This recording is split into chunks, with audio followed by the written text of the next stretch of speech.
تصور کریں کہ کچھ انتہائی عقیدت مند لوگ اپنے رہنما کے پاس جائیں اور ان سے ایک نہایت عجیب اور تکلیف دہ درخواست کریں۔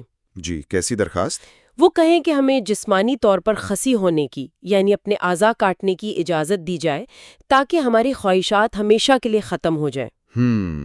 یہ تو واقعی انسان کو سوچنے پر مجبور کر دیتا ہے۔ کوئی اپنے ساتھ ایسا کیوں کرنا چاہے گا؟ بالکل، اور مزے کی بات یہ ہے کہ یہ کسی پرانی دیومالائی کہانی کا حصہ نہیں ہے، بلکہ یہ ایک حقیقی تاریخی واقعہ ہے جو آج کے ہمارے اس تفصیلی جائزے کے بالکل مرکز میں موجود ہے۔ ارے واہ، تو آج ہم اسی واقعے پر بات کر رہے ہیں؟ جی، اور اس کے ساتھ جڑی ایک پوری بحث پر۔ آج کے اس تفصیلی جائزے کا مشن یہی ہے کہ ہم اس پیچیدگی کو کھولیں۔ ہمارے پاس جو ماخذ موجود ہے وہ دراصل ایک جوابی دستاویز ہے۔ اچھا، جوابی دستاویز؟ کسی بات کا رد کیا گیا ہے اس میں؟ ہاں، کچھ حلقوں کی جانب سے یہ دعویٰ سامنے آیا تھا کہ مخصوص حالات میں بعض علماء نے ایک خاص جنسی عمل یعنی الاستمناء کی اجازت دی ہے۔ ہمارے سامنے موجود یہ تحریر اس دعوے کو مکمل طور پر رد کرنے کے لیے لکھی گئی ہے۔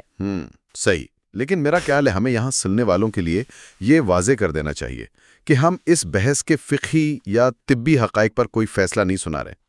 بالکل صحیح کہا آپ نے۔ ہمارا مقصد کسی نظریے کی توثیق یا تردید کرنا نہیں ہے، ہم صرف یہ دیکھ رہے ہیں کہ ماخذ میں یہ دلیل کس طرح پیش کی گئی ہے۔ اور یہی بات اس دستاویز کو دلچسپ بناتی ہے۔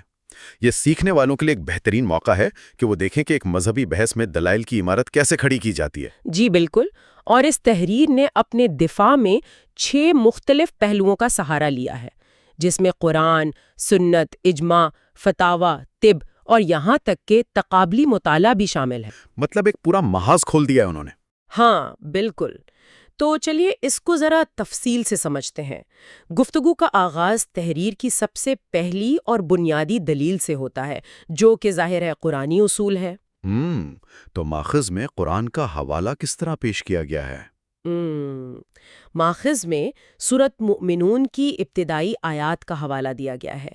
ان آیات میں یہ بیان کیا گیا ہے کہ کامیاب لوگ وہ ہیں جو اپنی شرمگاہوں کی حفاظت کرتے ہیں، سوائے 2 صورتوں کے، اپنی بیویوں اور لونڈیوں کے۔ صحیح، یعنی ایک باؤنڈری لائن کھینچ دی گئی ہے۔ بالکل، اور تحریر کہتی ہے کہ جو کوئی اس حد سے آگے بڑھے گا وہ العادون یعنی حد سے تجاوز کرنے والا ایک قانون شکن ہوگا، کوئی تیسرا راستہ نہیں ہے۔ اور فقہی اصولوں میں تو اس بات کی بہت اہمیت ہے۔ ماخذ نے یقیناً کلاسیکی مفسرین کا حوالہ بھی دیا ہوگا اسے ثابت کرنے کے لیے۔ جی ہاں بالکل، ماخذ نے امام شافعی، امام بغوی اور حافظ ابن کثیر کے حوالے دیے ہیں کہ یہ کوئی نئی تشریح نہیں ہے۔ اگر ہم اسے ایک روزمرہ کی مثال سے سمجھیں تو یہ ایک انتہائی سخت VIP گیسٹ لسٹ کی طرح معلوم ہوتا ہے۔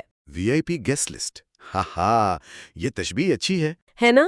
اس لسٹ پر صرف 2 نام درج ہیں، بیویاں اور لونڈیاں، اور دروازے پر کھڑا گارڈ کسی تیسرے شخص کو اندر جانے کی اجازت نہیں دے گا، چاہے اس کا عذر کتنا ہی معقول کیوں نہ ہو۔ بالکل، کوئی چور دروازہ موجود نہیں ہے۔ لیکن یہاں جو بات سب سے زیادہ دلچسپ ہے وہ یہ ہے کہ تحریر صرف دروازے پر کھڑے ہو کر لوگوں کو روک نہیں رہی۔ اچھا، تو اور کیا کر رہی ہے تحریر؟ وہ دراصل ایک معاشرتی ڈھانچہ پیش کر رہی ہے۔ ماخذ یہ بتانا چاہ رہا ہے کہ انسانی توانائیاں تنہائی میں ضائع کرنے کے لیے نہیں ہیں، بلکہ ایک خاندان اور معاشرے کی تعمیر کے لیے ہیں۔ نکاح کی حوصلہ افزائی کی گئی ہے۔ یہ ایک دلچسپ زاویہ ہے، لیکن میرے ذہن میں فوراً ایک سوال اٹھتا ہے۔ جی بتائیے۔ اگر نکاح ہی واحد حل ہے تو ان لوگوں کا کیا جو مالی یا کسی اور مجبوری کی وجہ سے اس گیسٹ لسٹ میں شامل ہونے کی یعنی نکاح کرنے کی استطاعت نہیں رکھتے؟ کیا تحریر ان کے لیے کوئی متبادل پیش کرتی ہے؟ جی ہاں، اور یہیں پر وہ سورۃ النور اور سورۃ النساء کا حوالہ لاتے ہیں۔ سورۃ النور میں واضح کہا گیا ہے کہ جو نکاح کی طاقت نہیں پاتے وہ عفت اختیار کریں، یعنی پاک دامنی۔ انتظار کو ایک عمل کے طور پر پیش کیا گیا ہے۔ بالکل، اور اس کے بعد سورۃ النساء میں لونڈیوں سے نکاح کی شرط بیان کی گئی ہے۔ ہاں، وہ خوف العنت والی بات۔ میں نے ماخذ میں پڑھا تھا وہ حصہ۔ جی بالکل، ماخذ یہ بتاتا ہے کہ اگرچہ لونڈی سے نکاح ایک جائز راستہ تھا، لیکن اس کے لیے بھی ایک انتہائی سخت شرط رکھی گئی، اور وہ شرط تھی خوف العنت، یعنی جب انسان کو زنا میں پڑنے کا یقینی ڈر ہو۔ تو مصنف کا استدلال یہ ہے کہ جب ایک مباح اور جائز چیز میں اتنی احتیاط برتی جا رہی ہے تو دیگر غیر فطری طریقوں کی گنجائش کیسے نکل سکتی ہے؟ بالکل صحیح سمجھیے آپ، مصنف یہی کہہ رہا ہے کہ اگر کسی متبادل عمل کی گنجائش ہوتی تو کم از کم اس کا اشارہ تو دیا جاتا۔ جب اللہ نے نہیں بتایا تو اس کا مطلب ہے وہ راستہ ہے ہی نہیں۔ یہ تو واقعی ایک منطقی بات ہے، لیکن اصول اور قوانین جب تک زمین پر یعنی عام انسانوں کی عملی زندگی میں لاگو نہ ہوں وہ صرف نظریات ہی لگتے ہیں نا؟ جی ہاں، نظریات کو عملی شکل تو چاہیے ہوتی ہے۔ تو اسی لیے گفتگو کے دوسرے حصے میں تحریر اپنا رخ عملی دنیا کی طرف موڑتی ہے، یعنی نبوی طریقہ کار اور سنت کی طرف۔ اور میرا خیال ہے یہیں پر وہ واقعہ آتا ہے جس کا آپ نے پروگرام کے شروع میں ذکر کیا تھا، خسی ہونے والا واقعہ۔ بالکل، لیکن اس واقعے سے پہلے ماخوذ ایک حدیث پیش کرتا ہے، ابن مسعود کی حدیث، جس میں نوجوانوں کو شادی کی تلقین کی گئی ہے اور اگر استطاعت نہ ہو تو کہا گیا ہے کہ روزے رکھو۔ صحیح، روزے کو وجا یعنی ڈھال قرار دیا گیا اس حدیث میں۔ جی، اور تحریر روزے کو محض ایک بھوکا رہنے والا عمل نہیں بلکہ ایک جسمانی اور نفسیاتی علاج کے طور پر پیش کر رہی ہیں۔ وہ بتاتی ہیں کہ یہ جذبات کو کنٹرول کرنے کا طریقہ ہے۔ اور یہ بہت اہم نکتہ ہے۔ تحریر کے مطابق شارع کا مقصد انسانی جذبات کو مکمل طور پر ختم کر دینا نہیں ہے، بلکہ انہیں ایک نظم و ضبط میں لانا ہے، انہیں ڈسپلن سکھانا ہے۔ ہاں، اور یہاں آ کے بات واقعی بہت دلچسپ ہو جاتی ہے کیونکہ صحابہ کا وہ حیران کن واقعہ سامنے آتا ہے۔ عثمان بن مظعون اور دیگر صحابہ کا آپ صلی اللہ علیہ وسلم سے اپنے اعضاء کاٹنے کی اجازت مانگنا۔ بالکل، تاکہ خواہشات جڑ سے ہی ختم ہو جائیں۔ میں تو سوچ کر ہی حیران ہو رہی تھی کہ لوگ خواہشات سے بچنے کے لیے اتنے انتہائی قدم مطلب جسمانی اعضاء کاٹنے تک کے لیے تیار تھے، لیکن آپ صلی اللہ علیہ وسلم نے انہیں منع کر دیا۔ جی، اور تحریر اس واقعے کو اپنے حق میں بڑی خوبصورتی سے استعمال کرتی ہے۔ وہ کیسے؟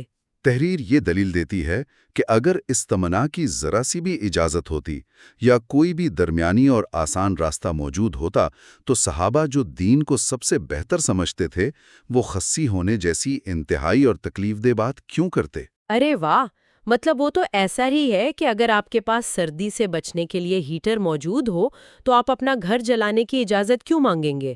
بالکل ایسا ہی ہے۔ ان کا یہ انتہائی آپشن مانگنا ہی اس بات کا ثبوت ہے کہ انہیں معلوم تھا کہ جذبات کے اخراج کا کوئی درمیانی راستہ شریعت میں نہیں ہے۔ زبردست منطق ہے۔ ویسے میں نے نوٹ کیا کہ تحریر یہاں ایک سخت حدیث بھی لاتی ہے، لیکن مؤلف خود ہی تسلیم کر لیتا ہے کہ وہ ایک کمزور یا ضعیف حدیث ہے۔ جی، یہ مصنف کی علمی دیانت کو ظاہر کرتا ہے۔ وہ چھپا نہیں رہا کمزوریوں کو، بلکہ ایمانداری سے بتا رہا ہے۔ بالکل۔ اچھا، اب اگر بنیادی نصوص یعنی قرآن اور سنت اتنی سخت ہیں، کوئی درمیانی راستہ نہیں چھوڑ رہی، تو پھر بعض لوگوں نے اس عمل کی اجازت کا دعویٰ کہاں سے کر دیا؟ یہ ایک بہت اہم سوال ہے، اور یہی وہ جگہ ہے جہاں تحریر اپنے تیسرے حصے یعنی فقہی بحث اور قیاس میں داخل ہوتی ہے۔ ماخذ میں بتایا گیا ہے کہ جمہور علماء جیسے ابن تیمیہ اور قرطبی کے نزدیک تو اس کی حرمت پر مکمل اتفاق ہے، لیکن ابن حزم اور امام احمد کی ایک روایت کو بنیاد بنا کر کچھ جواز پیش کیے گئے۔ جی، اور انہوں نے جو دلیل استعمال کی وہ فقہ کا ایک ٹول ہے جسے قیاس کہتے ہیں، یعنی انالوجی۔ ہاں، قیاس۔ اور انہوں نے کس چیز سے قیاس کیا تھا؟ فسد سے، ہے نا؟ بالکل، فسد یعنی بلڈ لیٹنگ یا پھچنے لگانا۔ انہوں نے کہا کہ جس طرح انسان کے جسم سے خراب خون یا فالتو مادہ نکالنا جائز ہے تاکہ جسم کو سکون ملے، ویسے ہی یہ جنسی عمل بھی بس ایک فالتو مادے کا اخراج ہے۔ مطلب بظاہر سننے میں تو یہ بڑی معقول سی سائنسی اور منطقی بات لگتی ہے۔ بظاہر لگتی ہے، لیکن تحریر اس قیاس کا زبردست رد کرتی ہے۔ فقہ میں درست قیاس کے لیے ضروری ہے کہ دونوں چیزوں کی علتیں یعنی اسباب ایک جیسے ہوں۔ علتیں ایک جیسی ہوں۔ تو ماخذ نے اس قیاس کو کیسے توڑا؟ ماخذ سمجھاتا ہے کہ فسد یا پچھنے لگانے میں آپ کو جسم کاٹ کر خراب خون نکالنا پڑتا ہے۔ کیوں؟ کیونکہ اس خون کے باہر نکلنے کا کوئی قدرتی راستہ موجود نہیں ہوتا۔ اچھا، یعنی اگر کٹ نہیں لگائیں گے تو وہ مادہ اندر ہی رہے گا؟ بالکل، لیکن مادہ منویہ کے اخراج کے لیے تو اللہ نے ایک قدرتی اور خودکار نظام پہلے سے رکھا ہوا ہے، جیسے احتلام وغیرہ۔ اوہ، تو اس سب کا مطلب یہ ہوا کہ یہ ایسا ہی ہے جیسے کسی پریشر کوکر میں سیفٹی والو لگا ہو۔ جی، بہترین تشبیہ ہے۔ مطلب کوئی پریشر کوکر کے سیفٹی والو کے خود بخود کھلنے کا انتظار کرنے کے بجائے زبردستی کسی اور طریقے سے اسے کھولنے کی کوشش کرے۔ جب قدرتی نظام ہے تو غیر فطری طریقے کی کیا ضرورت ہے؟ اگر ہم اسے وسیع تر تناظر میں دیکھیں تو واضح ہوتا ہے کہ تحریر صرف جذباتی باتیں نہیں کر رہی، وہ خالصتاً منطقی اور قانونی دلائل سے مخالف رائے کو کاٹ رہی ہے۔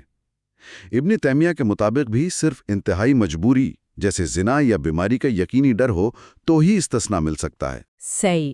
اچھا، اس فقہی اور قانونی بحث کے بعد تحریر اچانک ایک بالکل مختلف رخ لیتی ہے۔ ایسا لگا جیسے میں کسی ہسپتال کا کتابچہ پڑھ رہی ہوں۔ ہاں، آپ طبی نقصانات والے حصے کی بات کر رہی ہیں۔ ہاں، ملف میں ایک اتنی طویل طبی اور نفسیاتی نقصانات کی فہرست دی گئی ہے کہ انسان واقعی ڈر جائے۔ پروسٹیٹ کا بڑھنا، پیشاب کی نالی کی سوزش، قبل از وقت انزال۔ اور صرف یہی نہیں، جسمانی کمزوری، جوڑوں کا درد، دل کی دھڑکن کا تیز ہونا بھی شامل ہے اس فہرست میں۔ ارے اور وہ نفسیاتی مسائل بھی تو تھے، سماجی گھبراہٹ، چہرے کی زردی اور ہر وقت کا احساس جرم۔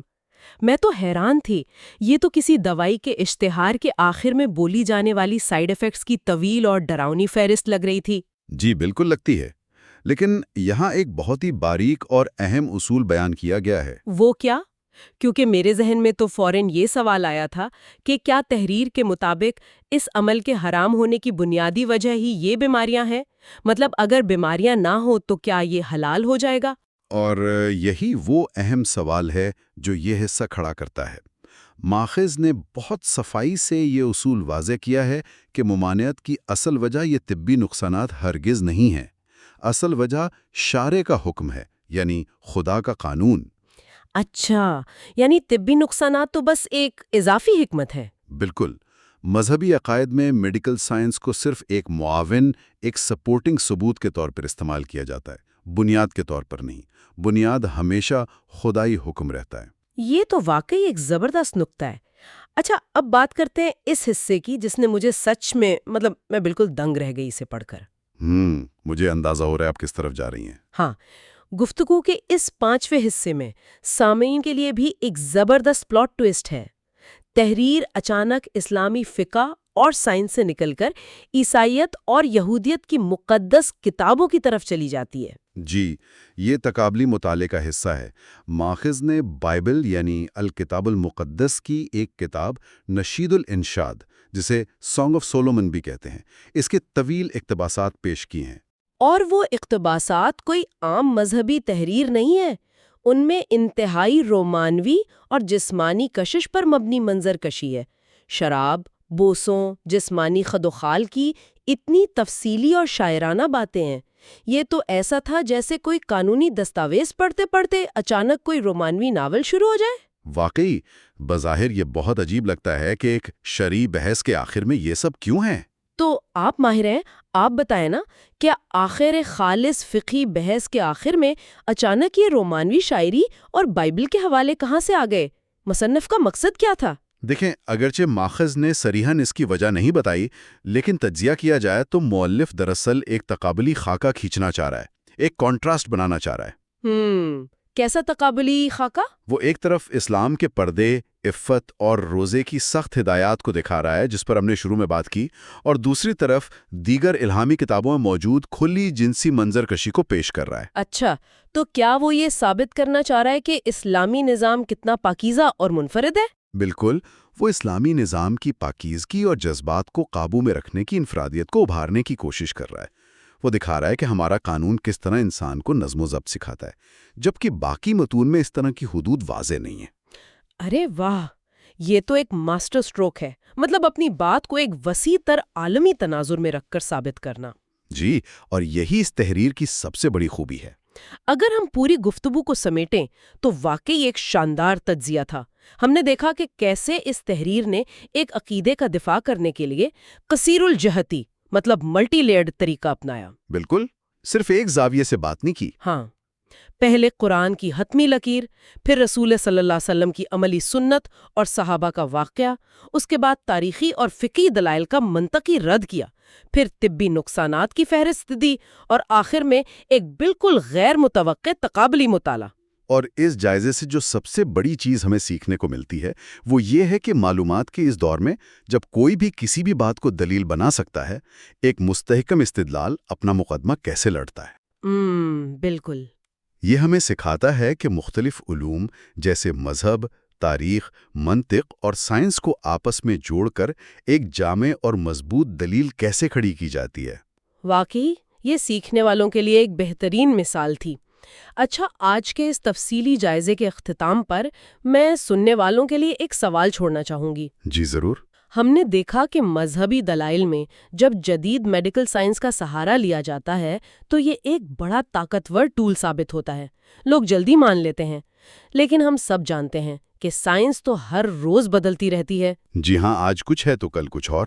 تو سوچنے کی بات یہ ہے کہ اگر کل کو سائنسی تحقیق تبدیل ہو جائے تو کیا اس سے ان مذہبی دلائل پر جو سائنس کی بنیاد پر دیے گئے ہوں کوئی اثر پڑنا چاہیے، یا پھر مذہب کی اپنی ایک الگ غیر متزلزل بنیاد ہوتی ہے جسے سائنس کے بدلنے سے کوئی فرق نہیں پڑتا؟ اس بارے میں ضرور سوچیے گا، اور ہم ملیں گے کسی نئے موضوع کے ساتھ اگلے تفصیلی جائزے میں۔